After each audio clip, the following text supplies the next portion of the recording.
High বন্ধুরা, আসসালামু আলাইকুম। তোমরা সবাই কেমন আছো? আশা করছি ভালো আছো। আমি অনেক ভালো আছি। তো আজকে আরেকটি নতুন ব্লগে তোমাদের অনেক অনেক স্বাগতম জানাচ্ছি।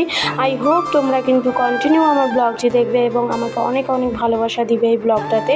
তো দেখতে পাচ্ছ আজকের ব্লগটা কিন্তু আমি শুরু করেছি এই বিকেল 4টা থেকে। আজকে কিন্তু ফৌজিবাবু চলে গেছে 4টার দিকে ডিউটি, 4টা টু রাত্রি 11টা পর্যন্ত ডিউটি থাকবে। সো তাই জন্য চলে গেছে। তো আমি সর্বপ্রথম ঝাড়ু বাইরেটা দিয়ে নিচ্ছি। তোমরা দেখতেই পাচ্ছ যে বাইরেটা অনেকটা নোংরা হয়েছিল। তো ফৌজিবাবু যাওয়ার সময় সেগুলো পরিষ্কার করে চলে গেছে, বলেছে না ঘাসটা হয়েছে, এই সাইডের ঘাসগুলো পরিষ্কার করে দিই, তুমি ঝাড়ু লাগিয়ে দিও পরে। তাই জন্য ঘাসগুলো উঠিয়ে রেখে দিয়েছে। সেগুলো কিন্তু তোমাদের দাদাভাই পরিষ্কার করেছে বলে আমি এটাকে ঝাড়ু মারে আবারও পরিষ্কার করে দিচ্ছি। সামনটা পরিষ্কার না থাকলে তো আর ভালো লাগে না। আর কোয়ার্টারের যে অবস্থা এখানে, তোমরা তো সে বেশ দেখছোই যে এখানকার কোয়ার্টারের অবস্থা প্রচণ্ড খারাপ। তাই জন্য আমরা এটাকে যতটুকু পারছি পরিষ্কার রাখার চেষ্টা করছি। যেহেতু যতই ভাঙাচোরা হোক, এখন আমাদের এটাই স্বর্গ। যেহেতু তোমাদের দাদাভাই পাশে আছে, তো আমাদের যেরকমই অবস্থাতে রাখবে আমাদের থাকতে হবে, তাই না? আমরা এটাতেই অনেক খুশি আছি, হ্যাপি আছি। কোয়ার্টার দিয়ে কি ব্যাপার, তাই না? থাকলেই তো হলো। বর বাড়িতে থাকলে সবটাই ভালো লাগে। তো দেখো ঝাড়ু মারতে মারতে আমি একটু ফ্যাশন মেরে নিলাম। তারপরে এদিকে তোমাদের একটা গাছ দেখাচ্ছি। দেখো এই শাক গাছটা কে কে খাও, কারা কারা খাও কাদের বাড়িতে, অবশ্যই কিন্তু জানাবে। তারপরে কিন্তু আমি এদিকে বাসনের এদিকে এসে পড়লাম, কারণ হলো বাসন ছিল। দেখো ওগুলো ঝাড়ু মারতে মারতে হয়ে গেছিলো সময় 1.5 ঘন্টার মতো, কারণ অনেকটা টাইম লেগেছিলো। চারপাশটা অনেকটা খোলা, তোমরা জানো যেরকমটা, তো অনেক সময় লেগে গিয়েছিল। তাই জন্য আমি ধীরে ধীরে করে সবটা ঝাড়ু মারছিলাম, তাই 1.5 ঘন্টা লেগে গেছে। এখন হয়ে গেছে সময় 5টা মতো। তো আমি এসে পড়েছি বাসন করতে, কারণ হলো বাসনগুলো রয়ে গেছে। দুপুরের বাসন আজকে করাই হয়নি একদম। আর জল ছিল না এখানে, জলের প্রচণ্ড প্রবলেম আসছে। ঠিক মতো করে জল আসে না, টাইম টেবিল ঠিক নেই এখানকার। তাই যেই হিসাবে জল আসে ওই হিসাবে কিন্তু আমাদের সবটা কাজ করে নিতে হয়, ঠিক আছে? তাই জন্য। আর বাবানও কিন্তু ঘুম থেকে উঠে চলে গেছে খেলতে পার্কের দিকে। তো অনেকটা লেট হয়ে যাচ্ছে, ওকে আমি ডাকতে যাব, কারণ হলো ওর টিউশন থাকবে। দেখা যাক টিউশন ম্যাম যদি আসে তাহলে ওকে ডাকবো, না হলে ডাকবো না। তো আমি বাসনের দিকে তোমাদের সঙ্গে কথা বলতে বলতে মেজে ফেললাম। আর তোমরা সবাই কেমন আছো বন্ধুরা একবার কিন্তু কমেন্টে জানাবে। যেহেতু আমার ব্লগ তোমরা যারা যারা দেখছো তারা তারা একটা করে কমেন্ট রেখে যাবে বিশেষ করে। তো দেখো তোমাদের সঙ্গে কথা বলতে বলতে আমি কিন্তু এদিকে জামা কাপড়গুলো যেগুলো ছিল কালকে তো বললে ভুল হবে, আজকে সকালবেলা দুপুরে ধুয়েছিলাম, তো সেগুলোই এখন মানে ভালো করে ফোল্ড করে নিচ্ছি। তোমাদের সঙ্গে তো এগুলো গুছোনোর একটুকু শেয়ার করা হয় না, তাই জন্য আমি ভাবলাম তোমাদের সঙ্গে গুছোতে গুছোতে একটু কথা বলি, সেগুলোকে ফোল্ড করে নিই, তাই না? আর জামা কাপড় ঢিপি হয়ে থাকলে ভালো লাগে না ঘরের মধ্যে সবটা কিন্তু মেনটেন করে গুছিয়ে রাখতেই ভালো লাগে, তাই না? আমার মতো কার কার গুছিয়ে রাখতে ভালোবাসো অবশ্যই কিন্তু কমেন্টে জানাবে। আর তোমার দাদা ভাইয়ের শরীরটা প্রচণ্ড খারাপ যাচ্ছে দুদিন থেকে, তোমরা যেরকম জানো যে ওর একটা বড় দুর্ঘটনার হাত থেকে বেঁচে গেছে। তো যাক, দেখা যাক কি হয়, উপরওয়ালা কতটা কি করছে। আর এখানে আসছি থেকেই দুর্ঘটনা আমাদের পিছন ছাড়ছে না। আমার হাজব্যান্ডের, আমারও প্রচণ্ড এত শরীর খারাপ সকাল থেকে, তাই জন্য কিন্তু আমি ব্লগটা শুরু করতে পারিনি, ঠিক আছে বন্ধুরা? তো তোমরা দেখতে পারবে কিসের জন্য আমি ব্লগটা শুরু করিনি। মনটা অনেকটাই খারাপ ছিল। আর প্রচণ্ড কয়েকদিন থেকেই আমাকে এই অসুখটা আমাকে জ্বালিয়ে শেষ করে দিল। আর মানে প্রচণ্ড দেখলেই আমাকে বুঝতে পারবে। আমি তোমাদের দেখানোর চেষ্টা করব যে কী ব্যাপার না ব্যাপার। আমাকে দেখলে তোমরা ভালো মতো বুঝবে সামন থেকে। তো আমি তোমাদেরকে কিন্তু সামন থেকে দেখাবো সবটা, তাইলেই তোমরা বুঝতে পারবে, না হলে কিন্তু বুঝতে পারবে না। তো এইভাবে তোমাদের সঙ্গে কথা বলতে বলতে দেখো জামা কাপড়গুলো গুছিয়ে নিয়েছি। তারপরে এই বিছানাটা ছিল সেটাকে ফোল্ড করে নিচ্ছি। জামা কাপড়গুলো আলমারিতে গিয়ে ঢুকে রেখে দেবো, কারণ বাইরে থাকলে ভালো লাগে না। আর এদিকে বাবানের পড়ার টেবিল দেখো কতটা নোংরা হয়ে আছে। স্কুল থেকে এসেই কিন্তু আমি তাকে হোমওয়ার্কে নিয়ে বসে পড়ি। তোমরা ডেলি রুটিন যদি আমার দেখে থাকো তাহলে বুঝতেই পারবে। অনেক লাইভের সময়ও কিন্তু আমি দেখিয়ে থাকি এই জিনিসটা। তো ওর টেবিলটা ঠিক করে নিচ্ছি, কারণ টেবিলটা নোংরা থাকলে ভালো লাগে না। যেহেতু সামনের রুমটা কিন্তু গুছগাছ করে রাখলে ভালো লাগে, সবাই আসে। আর এটা হচ্ছে আমাদের ভিতরের রুম। তোমরা যদি হোম ট্যুর চাও অবশ্যই কিন্তু আমাকে কমেন্ট করবে, আমি তোমাদের কিন্তু হোম ট্যুর দিব, অবশ্যই দিব, সেটা নিয়ে টেনশন নেই তোমাদের বন্ধুরা। আর যখন থেকে এখানে আসছি সংসারের কাজ নিজে হাতে একলা হাতে করতে করতে নিজের জন্য কোনো রকম টাইম পাচ্ছি না বন্ধুরা। আমাকে দেখে হয়তো তোমরা ভাবছো একটা ডিফেন্সের বউ, আর্মির বউ হয়ে, একটা ফৌজির বউ বউ হয়ে এইভাবে পাগলের মতো থাকে? বন্ধুরা বেশ বলতেই পারো তোমরা এই কথাটা, কিন্তু আমি যেই জ্বালায় আছি আমি জানি। সংসারের এত কাজকর্ম করে হয়তো আমার নিঃশ্বাস নেওয়ারও টাইমটুকু থাকে না। বিশ্বাস করো আমি কোনোদিন মাথা হয়তো চিরুনি করতে পর্যন্ত ভুলে যাচ্ছি, এতটা চাপে আছি এখানে আসার পর থেকে। একলা হাতে পুরো সংসারটা করতে হচ্ছে। আর তোমরা সবাই জানো যে কীরকম চাপ থাকে ঘরের।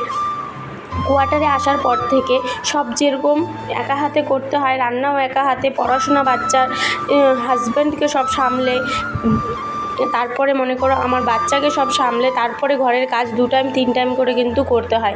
সকালে ঝাড়ু লেগেছি, দেখুন এখন 5টা 5:30 হয়ে গেছে, তারপরেও কিন্তু ঝাড়ু লাগিয়েই যাচ্ছি। আর এখানের ওয়েদারটা দেখে হয়তো তোমরা বুঝে গেছো যে 5:30 6টা মতো হয়ে গেছে, তবু মানে ওয়েদার ভালো কেন।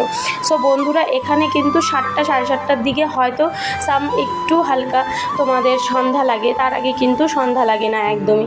ঠিক আছে বন্ধুরা, আজকে দাঁতের ব্যথার জন্য কিন্তু আমি থাকতে পারছিলাম না, সেটাও তোমাদের দেখিয়ে দিলাম। এটাই হলো আমার রহস্য। কন্টিনিউ তোমরা কমেন্ট করছো দি ভাই ডক্টর দেখিয়ে নাও। ডক্টরটা যে দেখাতে যাব তার পর্যন্ত টাইম পাচ্ছি না বন্ধুরা। টাইম পেলে কেউ কি নিয়ে যেতে মানা করে বলো? আমার হাজব্যান্ডকে হয়তো দেখতেই পাচ্ছ, ডিউটি তো ডিউটি, ও সকালে ডিউটি যায় আবার রাতে ডিউটি যায়, এরকম করেই চলে যাচ্ছে। 2 ঘন্টা 3 ঘন্টা হাতে সময় পায়, তাই না? মুখ দেখে তো আর পয়সা দেয় না সরকার। এইভাবে করেই কিন্তু যাচ্ছে আমাদের জীবনটা। কোয়ার্টারে এসেও শান্তি পাচ্ছি না, বিশ্বাস করো বন্ধুরা। মানে এতটা ব্যথা যন্ত্রণা, নিজেকে অস্থির, নিজেকে টায়ার্ড লাগছে। আমার মুখ দেখে হয়তো তোমরা বুঝতেই পারছো এখানে এসে অনেকটা প্রচণ্ড পরিমাণ আমি টায়ার্ড আছি এখন বর্তমানে। হয় কিছুদিন একটু টাইম লাগবে, তবুও ধীরে ধীরে হয়তো ঠিক হয়ে যাবে। তো দেখো আমি ফাইনালি ঘরটা দেখিয়ে দিচ্ছি, সব গোছগাছ করিয়ে নিয়েছি।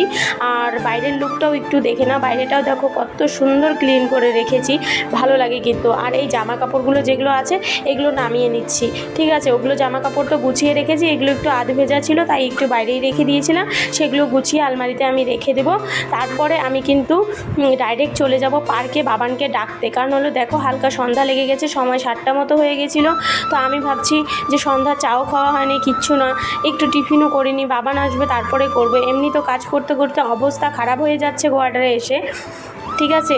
এক ফৌজিবাবু আমাদের টাইম দিতে পারছে না, দ্বিতীয়ত বাবানও এখানে এসে বাবানেরও সমস্যা ছাড়ছে না, ঠিক আছে? তো বাবানকে এসে দেখতে পারলাম পার্কে সবাই মানে খেলছিল, তো বাবানও র্যাকেট খেলছে, তো খুব ভালো লাগলো বাবানকে দেখে, যে অ্যাডজাস্ট হয়ে যাচ্ছে সবার সঙ্গে।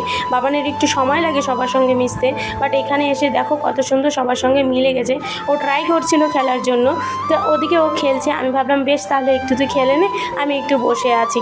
তো এখানে বসে একটু আমি ঝুলাতে একটু আমিও দোলনা খেলে নিলাম, নিয়ে তারপরে বাবানের এমন একটা দুর্ঘটনা হলো, তারপরে আমাদের সোজাসুজি বাড়িতে আসতে হলো।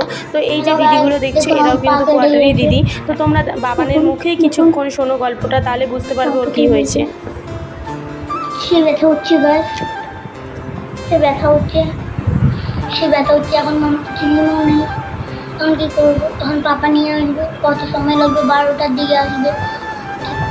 পাউডার আমি একটা ওষুধ বানিয়ে আনবো, লাল ওষুধ আছে, ওইটার পাউডার মিক্স করে দেবো, তারপর একটা ক্রিম হয়ে যাবে, তাড়াতাড়ি শুকাক, তার জন্য ওটা শুকাবে, ওটা শুকাবে। আমি নিজে দিয়ে দিয়েছি। হ্যালো গাইস, দেখুন আমি এখন तभी सब पापा सोचेगा को खून है। चलो चलो कोई बात नहीं, जल्दी लगाओ ना। सोचेगा को खून के बड़े बेटे का। चलो तो अब लगाते हैं।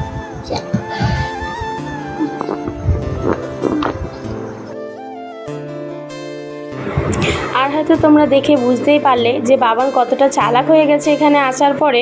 আর ব্লগটা কিন্তু ও করতে পারে, ও কিন্তু শিখে গেছে ব্লগ করা প্রায়। তোমাদের সঙ্গে কথা বললো তাতেই বুঝতে পেরেছো যে কতটা ওর ডেভেলপমেন্ট হয়ে গেছে এখানে আসার পরে। এত বড় একটা দুর্ঘটনা হওয়ার হাত থেকে ওর বেঁচে গেছে, ঠিক আছে? তারপরে কিন্তু সময় 8টা হয়ে গেছিলো, তো ওকে আমি পড়াতে বসে পড়েছিলাম, কারণ হোমওয়ার্কগুলো স্কুলের বাকি ছিল সেগুলো করে নিলাম।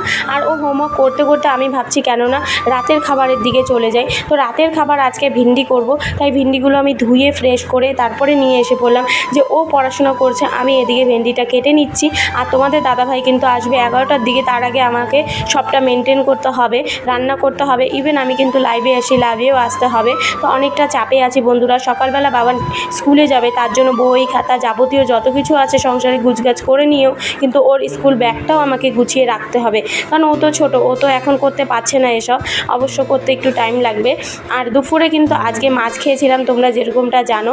তো সেই মাছগুলো রান্না ঠান্না করে নিয়েছি। রাত্রি হয়ে গেছে এই 11টার মতো। তো ফৌজিবাবু এসে পড়েছে, সব রান্না আমার কমপ্লিট। তো কেমন লেগেছে আজকের ব্লগটা একটু কিন্তু জানাবে। ফৌজিবাবু একটুকু টাইম দিতে পারছে না, তোমাদেরকে ব্লগেও দেখাতে পারছি না, তার জন্য সরি। অবশ্যই দেখাবো, সময় যদি পাই তো হবে। তো তোমাদের রান্নাটাও একটু দেখিয়ে দিই। এদিকে ফৌজিবাবু আম কাটবে বলছে, ইউনিট থেকে এনেছে আমগুলো, ঠিক আছে। তো আমগুলো কাটছে, এদিকে আমি তোমাদের দেখিয়ে দিই। বাবান খেতে বসে পড়েছে, অপেক্ষা করছে আমাদের। তো এই দেখো আমাদের রান্না এইগুলোই ছিল আজকে। মাছের ঝোলটা ছিল দুপুরের, আর ভেন্ডি ভাজা, রুটি আর পায়েস একটু করেছি। তো এতটুকুই আজকে সমাপ্ত। Tata, bye bye. তোমাদের দেখা হচ্ছে নেক্সট ভিডিওতে। অনেক ভালোবাসা দিবে, একটা কমেন্ট রাখবে, আর বেশি বেশি করে শেয়ার করো ভিডিওটাকে।